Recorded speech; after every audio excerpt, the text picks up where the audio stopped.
लड़का जब पैदा होता है तो उसके कान में सुराख करने की मन्नत माननी होती है और नाक में सुराख करने की मन्नत माननी होती है और चुटिया उसकी बालों की इस तरह रखने की मन्नत माननी होती है। अगर इस तरह मन्नत ना माने या मन्नत पूरी ना करें तो बच्चे की जान को खतरा होता है। बाज लोग इस तरह सवाल पूछते हैं और इस तरह की मन्नतें मानते हैं। इन सारी बातों की तफसील और इन बातों के जवाब तवज्जो से सुन लीजिएगा और दूसरों के साथ शेयर कर दीजिएगा।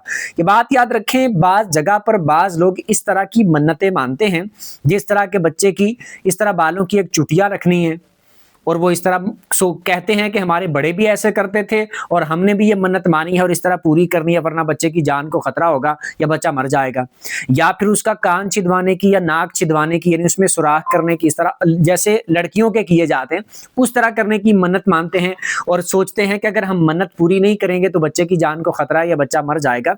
ये बिल्कुल लग़्व और बुरी मन्नतें हैं, या पता नहीं किन को देखा इस तरह करते हुए और लोगों ने स्टार्ट कर लिया इस तरह करते हुए। ये बिल्कुल गैर शरई हैं और इस्लाम के खिलाफ हैं और बिल्कुल वाहियात मन्नतें हैं। इस तरह की मन्नत मानना शरई एतबार से जायज़ ही नहीं है और अगर किसी ने इस तरह की मन्नत मान ली हो तो उसको पूरा करना ये ज़रूरी नहीं है, बल्कि पूरा करना गलत काम है, गैर शरई काम है। इसको हरगिज इस तरह की मन्नत को पूरा नहीं करेंगे। पहली बात तो इस तरह की मन्नत मानना ही जायज़ नहीं है।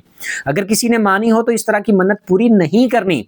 अगर मन्नत माननी हो किसी ने तो नमाज पढ़ने की मान लें, नफल पढ़ने की या फिर रोज़ा रखने की, सदका खैरात करने की, कलीमा पढ़ने की, दुरूद पाक पढ़ने की, सदका खैरात करने की, इस तरह की मन्नत अगर माननी है तो मानी जाए। इस तरह की दूसरी जो मैंने पहले बताई वाहियात किस्म की मन्नतें ना मानी जाएं। ये पता नहीं गुमराह लोगों का तरीका है इस तरह की मन्नतें मानना।